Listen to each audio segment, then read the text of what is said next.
अस्सलाम वालेकुम एवरीवन, कैसे हैं आप सब। होपफुली आप सब खैरियत से होंगे। अल्हम्दुलिल्लाह मैं भी बिल्कुल खैरियत से हूँ।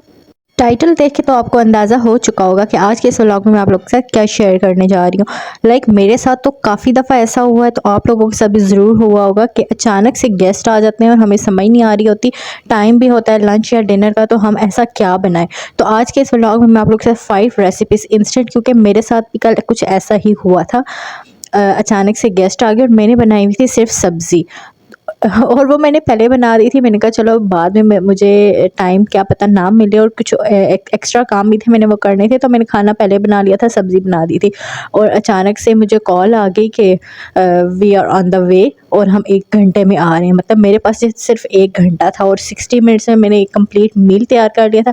सब्ज़ी मेरी बनी हुई थी, वो भी मैंने साथ ही सर्व की, और साथ मैंने बनाया मज़ेदार सा चाट अपना स्पेशल, मतलब स्पेशल सॉस उसमें मैं ऐड करती हूँ, खुद ही सॉस भी बनाती हूँ, और वो मैंने बनाया। साथ मैंने इंस्टेंट मटन कढ़ाई बनाई और बहुत ही ज़बरदस्त वो बनी थी। और साथ हमने बनाई थी फ़िश फ्राई की थी, लाहौरी फ़िश फ्राई, और साथ में मीठा, यानी कि मैंने अपना जलवा भी तो दिखाना, तो फिर फरवा ने दिखाया जलवा और बनाया मज़े का सूजी का हलवा। इस सारी प्रिपरेशन में मेरा 1 रुपया भी नहीं लगा, बिकॉज़ बाबर थे ऑफिस में, घर में मैं और बच्चे ही थे। तो घर में जो चीज़ें मौजूद थी उन्हीं को मैंने यूटिलाइज़ किया, और घर के मौजूद चीज़ों से ही मैंने बनाया सारा कुछ। So far we rocked and get shocked. So without wasting any time let's get started. सबसे पहले है चना चाट, जो कि स्पेशल रेसिपी है मेरी। ये चना चाट खाने के बाद आपको अपने कॉलेज की याद ज़रूर आ जाएगी, बिकॉज़ कॉलेज में ही इस तरह के चाट बनते हैं और ये बहुत ही मज़े का है। जब भी मेरे घर गेस्ट आए ना, बिकॉज़ मेरे पास दही अवेलेबल नहीं था और मैं मार्केट भी नहीं जा सकती थी, बच्चों को लेकर भी और बच्चों को छोड़कर भी। मैंने 1 घंटे में सारा कुछ प्रिपेयर करना था। तो जो चने हैं वो ऑलरेडी में बॉइल्ड हुए हुए थे, बिकॉज़ आपको पता है कि आजकल गैस का इतना इशू होता है, तो मैं एक ही दफ़ा इनको बॉयल करके पैकेट्स बना के फ्रीज़ कर देती हूँ। तो बस मैंने चनों को निकाल के ज़रा पानी वगैरह डाल के गर्म पानी में मैंने इनको रखा, तो ये अच्छे से डिफ्रोस्ट हो गए थे जल्दी से। फिर मैंने जितनी भी वेजेस थी मेरे पास उन सबको मैंने बारीक स्लाइसेस में काटा, उनको मिक्स किया, उसमें मैंने डाले बॉइल्ड चने, और जो बॉइल्ड चनों का पानी होता है ना, वही मैंने इसमें यूज़ किया। और वो जो पानी होता है वो मैं फेंकती नहीं होती। मतलब जब मैंने ये चने बॉयल किए थे ऑलमोस्ट 1 वीक पहले मैंने बॉयल किए थे, और वो पानी मैंने सेव करके उसी तरह मैंने फ्रीज़र में रख दिया था, और उसी पानी को मैंने यूटिलाइज़ किया है। अगर आप कच्चा पानी डालोगे ना, तो वो टेस्ट नहीं आएगा जो बैगन इसमें है। अच्छी तरह से मिक्स करने के बाद उसमें मैंने डाला नमक हस्बे ज़रूरत, साथ में चाट मसाला और काली मिर्च का पाउडर। ये तीनों स्पाइसेस मैंने डाल के अच्छी तरह से मिक्स कर लिया था। अब यहाँ पे मैं बना रही हूँ सॉस। ये सॉस जो है, इसमें 3 चीज़ें सिर्फ डलती हैं, यानी कि सफ़ेद सिरका जो भी हमारे घर में मौजूद रहता है, वाइट विनेगर। अगर वो आपके पास अवेलेबल नहीं है तो आप उसकी जगह लेमन जूस भी यूज़ कर सकते हो। उसमें मैंने डाले थे रेड चिली फ्लेक्स, अच्छी तरह से मिक्स किया, और फिर उसमें मैंने डाला था केचप। केचप हर घर में मौजूद होता है और हर वक्त मौजूद होते हैं। अगर आपके पास केचप नहीं है, अगर आपको स्पाइस ज़्यादा पसंद है, तो आप केचप की जगह चिली गार्लिक सॉस यूज़ करें। इसको अच्छी तरह से मिक्स करने के बाद ये जो मिक्सचर था, इसको मैंने डाल दिया था अपनी सारे जो मेरी चाट का मिक्सचर है उसके अंदर। और फिर अच्छी तरह से मिक्स करने के बाद उसमें मैंने उबले हुए आलू डाल दिए थे। आलू आपने पहले नहीं डालने, अदरवाइज़ उसका जो कलर है ना, वो बहुत अजीब सा होगा। आलू हमेशा एंड में डालें जब भी आप चाट बनाएं, तो इससे आलू का जो कलर है, टेक्सचर है, वो बहुत ही यूनिक लगता है। तो यहाँ पे माशाल्लाह से मेरा चाट तो बन के तैयार हो चुका है, और जो कि बहुत ही मज़े का है। इवन कि जब भी मेरे घर में गेस्ट आते हैं ना, बेशक वो चाय का टाइम हो या खाने का टाइम हो, मैं ये ज़रूर बनाती हूँ। मतलब अब ज़ाहिर बात है, दही हर वक्त तो अवेलेबल नहीं होता, तो ये स्पेशल सॉस में बना के इसमें ऐड करती हूँ, तो यकीन माने दिल बाग बाग हो जाता है। अब आपने मुझे बताना है कि आपको मेरा ये चाट कैसा लगा, बिकॉज गेस्ट को तो बहुत अच्छा लगा था और मुझे भी बहुत अच्छा लगा था। ये मेरी अपनी पर्सनल रेसिपी है, तो मेरे साथ ज़रूर कमेंट सेक्शन में शेयर कीजिएगा। अब नेक्स्ट है कढ़ाई की। ये मैं बना रही थी मटन कढ़ाई, जो कि पहले स्टार्ट में मैं नहीं वीडियो शूट कर पाई, लेकिन मैं फिर भी आपको बताऊंगी। मैंने प्रेशर कुकर में 1 केजी मटन, उसके अंदर 2 बड़े टमाटर, 1 बड़ा प्याज, ठीक है, स्लाइस, और 1 चम्मच लहसुन अदरक का पेस्ट, और स्पाइसेस मैंने ऐड किए थे नमक, काली मिर्च का पाउडर, रेड चिली फ्लेक्स, लाल मिर्च का पाउडर, हल्दी पाउडर, ज़ीरा पाउडर, गरम मसाला पाउडर। ये स्पाइसेस मैंने ऐड करके उसको मैंने ऑलमोस्ट 20 टू 25 मिनट्स के लिए प्रेशर कुकर में कुक कर लिया था, ताकि अच्छी तरह से वो सॉफ्ट हो जाए। और पानी मैंने इसमें 2 गिलास डाला था, ऑयल वगैरह कुछ भी नहीं डाला। तो 20 टू 25 मिनट्स में ये अच्छी तरह से सॉफ्ट हो चुका था। अब मैंने इसको ट्रांसफ़र किया है कढ़ाई में। कढ़ाई में ट्रांसफ़र करने के बाद इसको फुल तेज़ आंच पे मैं कुक करूँगी और जैसे ही इसमें बॉयल आएगा ना, ये पानी इसका ड्राई हो जाएगा तो इसके अंदर मैं ऑयल डालूँगी और इसको अच्छी तरह से भूनूँगी।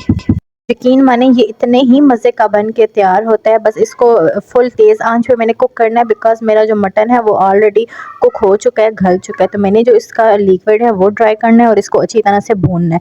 तो आंच मैंने फुल तेज़ की हुई है, आपको नज़र भी आ रही होगी। तो बस उसका पानी जैसे ही ड्राई हुआ, बस थोड़ा-थोड़ा रहता था, तो उसमें मैंने हरा धनिया और सब्ज़ मिर्च भी डाल दी थी।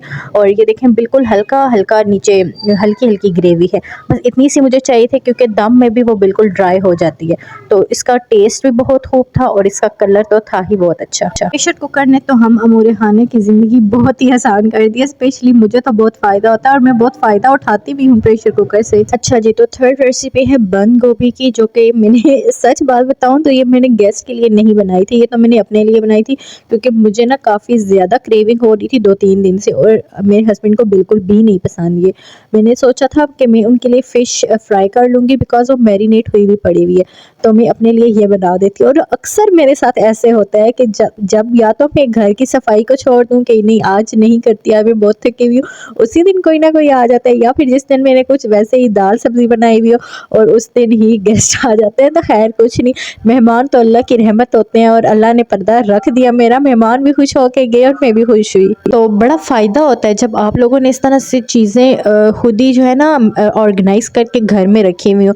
अब बंद गोभी तो चलो नहीं बंदा पहले से स्टोर करके रख सकता, क्योंकि ये सब्जियां जो होती हैं इनका टेस्ट ख़राब हो जाता है। लेकिन जो चने थे वो देखे मैंने बॉयल करके रखे हुए थे, तो वो भी मेरे काम आ गए। मटन भी मेरे पास पड़ा हुआ था, ज़ाहिर बात है मटन हो गया, चिकन हो गया, बीफ, इस तरह की चीज़ें हमारे फ्रीज़र में फ्रिज में पड़ी रहती हैं।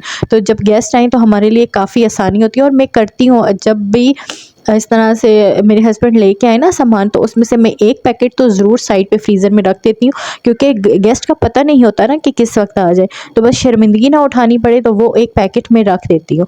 लेकिन फिर जब बहुत ज़रूरत हो तो तब मैं उसको यूटिलाइज़ करती हूँ, वरना वो जो है ना मैं गेस्ट के लिए ही रखती हूँ।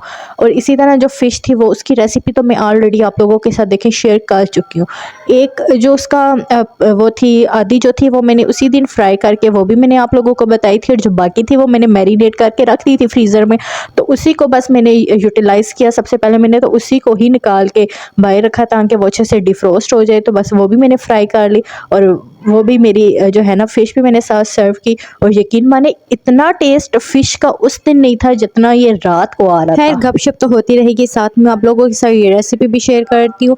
सबसे पहले मैंने ऑयल में अनियंस को फ्राई किया। अनियंस भी मैंने स्लाइस में ही कट किए थे, बिकॉज बंद गोभी है ना तो वो मैंने स्लाइस में ही कट की हुई है। तो फिर सारी चीज़ों का एक ही तरह का साइज़ में चॉप की हुई हो ना, तो फिर वो उनका बड़ा मज़ा आता है।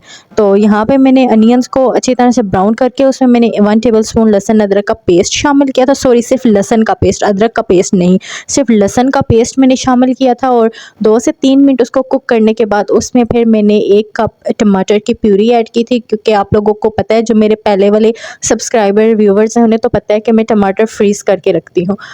अगर आपके पास फ्रेश है तो आप उसकी भी प्यूरी बना लें। मेरे पास फ्रीज़ हुए हुए थे तो फिर उसी को मैंने डिफ्रोस्ट करके तो उसका पेस्ट बना दिया। वही अब इसमें अच्छी तरह से मैं कुक करूँगी ताकि सारा लिक्विड इसका ड्राई हो जाए।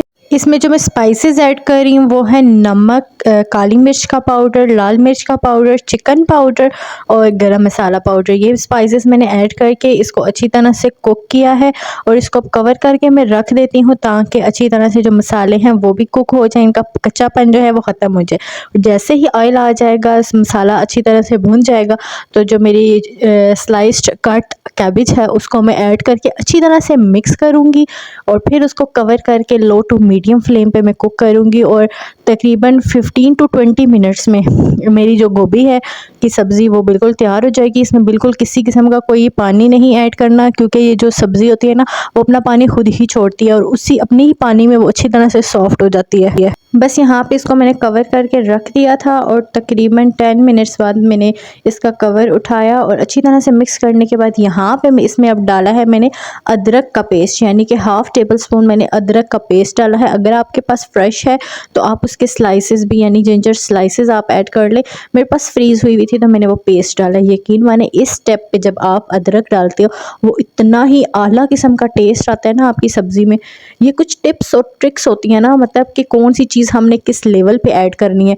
तो बस इन चीज़ों को अगर आप फॉलो करें तो आपकी जो सिंपल सी सब्ज़ी दाल सब्ज़ी है ना उसका भी टेस्ट बहुत ही आला आता है। तो अच्छी तरह से जब वो भुन गई थी तो उसमें मैंने सब्ज़ धनिया सब्ज़ मिर्च डाल के अच्छी तरह से मिक्स किया और मैंने सर्व किया। ये देखें मज़ेदार सी गोभी मेरी तैयार है। आपको मेरा ये व्लॉग पसंद आ रहा है तो काइंडली लाइक शेयर कर दें, चैनल पर न्यू है तो सब्सक्राइब कर दें और कमेंट सेक्शन में अपना फीडबैक ज़रूर शेयर करें। नेक्स्ट है फ़िश, जो कि ऑलरेडी मैंने मैरिनेट करके रखी हुई थी। इसका लिंक मैं डिस्क्रिप्शन में ऐड कर दूँगी। वीडियो ऑलरेडी अपलोड की हुई है। जो मेरे न्यू सब्सक्राइबर्स हैं उनके लिए मैं लिंक डिस्क्रिप्शन में ऐड कर देती हूँ ताकि उनको ज़्यादा भाग दौड़ ना करनी पड़े। तो वहाँ से आप उसकी रेसिपी देख लीजिएगा। तो यहाँ पर जब ये अच्छी तरह से डिफ्रोस्ट हो गई थी तो मैंने एक फ्राई पैन में तेल गर्म किया और उसमें मैंने इसको मीडियम फ्लेम पे कुक किया, ज़्यादा हाई फ्लेम पे कुक नहीं किया, मीडियम फ्लेम पे। ये देखें इसका कितना ही ज़बरदस्त कलर का आ गया था, कलर आ गया था इस पर ज़बरदस्त किस्म का।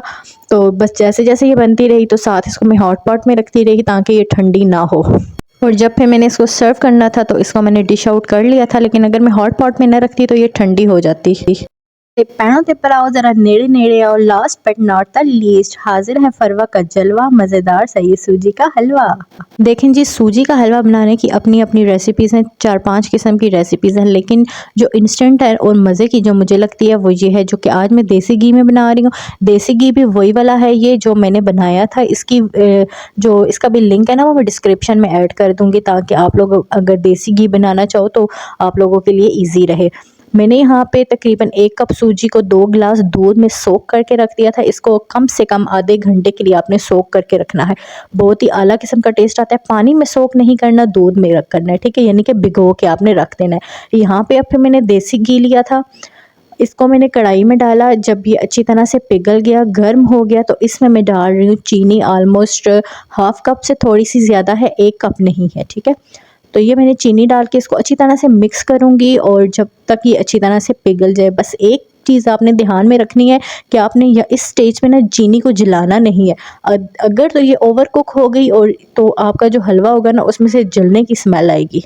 It hardly takes 5 to 7 minutes. बस साथ साथ स्टीयरिंग आपने करती रहनी है ताकि जले नहीं, और फ्लेम को आपने लो टू मीडियम ही रखना है। अब यहाँ पे मैंने इसमें थोड़ा सा गर्म पानी, ठंडा पानी नहीं डालना, तकरीबन मैंने 2 से 3 चम्मच गर्म पानी की डाल है।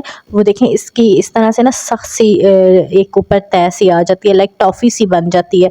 तो इसको अच्छी तरह से अब यहाँ पे आपने हाई फ्लेम पे मिक्स करते रहना है, अदरवाइज़ ये जो आपकी ये चाशनी सी बनी है ना हार्ड सी, ये पिघलेगी नहीं।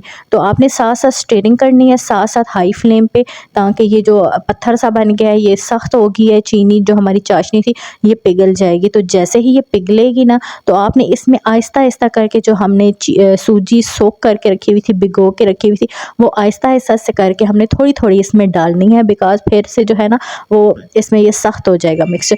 ये मैं आप लोगों को एक मज़े की बात बताऊँ, जब फर्स्ट टाइम मैं इस तरह से ये वाला हलवा बना रही थी ना, इसको कैरेमलाइज्ड सूजी का हलवा भी बोलते हैं, जब ये बना रही थी ना तो वो सख्त हो गया स्टार्ट में, और मैं इतनी परेशान हुई, मैंने कहा अल्लाह अब मैं क्या करूँ, ये तो पत्थर बन गया। और तब मेरी शादी नहीं हुई थी, तो मैं मम्मा के घर में थी। तो यकीन माने मैं बड़ी परेशान, मैंने कहा मम्मा को, मैंने कहा था मैं बनाती हूँ और ये क्या हो गया। और फिर वो मुझसे हो ही नहीं रहा। मैंने उसको उधर देखा, मैंने कहा मम्मा ये मेरे बस की बात नहीं है, ये आप ही करें। तो बस अच्छी तरह से यहाँ पे उसको फिर मैंने कुक किया, साथ साथ स्टीयरिंग भी की। तकरीबन 7 to 10 मिनट्स लगेंगे। आपने जो है ना लो टू मीडियम फ्लेम पे इसको कुक करना है ताकि उसका जो लिक्विड है वो भी ड्राई हो जाए और उसका कच्चापन ख़त्म हो जाए। सूजी की एक मज़ेदार से खुशबू आना स्टार्ट हो जाती है। यहाँ पे इसको ज़्यादा मैंने नहीं भूना है, थोड़ा बहुत ही भूना है, लेकिन फिर भी आप मेरी कढ़ाई का हशर देख सकते हैं, क्योंकि मुझे चाहिए था इंस्टेंट ना। तो अगर इसको मैं ज़्यादा भूनती तो फिर वो ज़्यादा टाइम टेकिंग होता, लेकिन ट्रस्ट में ये इतना ही मज़े का बना है। अगर आप चाहें तो इसमें आप ऑरेंज फूड कलर भी ऐड कर सकती हैं, लेकिन मुझे इस तरह का ही चाहिए था। और सच्ची बात बताऊं तो इस टाइम पे ना मेरे पास ऑरेंज फूड कलर नहीं था। अगर होता तो मैं ज़रूर ऐड करती, क्योंकि मुझे अच्छा लगता है। तो बस जो चीज़ें घर में मौजूद थी उन्हीं को ही मैंने यूटिलाइज़ किया है, और मैंने 60 मिनट्स के अंदर अंदर, 1 घंटे के अंदर अंदर ये मैंने जो है डिशेस बनाई हैं। सिर्फ सब्ज़ी मेरी पहले की बनी हुई थी और ये 4 चीज़ें मैंने बनाई हैं। आपको कैसी लगी है मेरी ये रेसिपीज़? मीठा तो मस्त होता है इतना बॉस, तो इसलिए फिर सर्दियों में हलवा भी मस्त होता है। आजकल मौसम भी ठंडा ठंडा है तो मैंने तब हलवा बनाया। आप कुछ और डिज़र्ट बनाना चाहें तो वो भी बना सकते हैं। मेरा ये आज का व्लॉग आपको कैसा लगा, मेरी रेसिपीज़ कैसी लगी, आप लोगों ने भी ज़रूर ट्राई करनी है जब आपके घर अचानक से कोई मेहमान आ जाए। यकीन माने पैसा वसूल, मेहनत वसूल रेसिपीज़ हैं। मिलते हैं नेक्स्ट व्लॉग में। अपना बहुत सा ख्याल रखिएगा। अल्लाह हाफिज़, लव यू।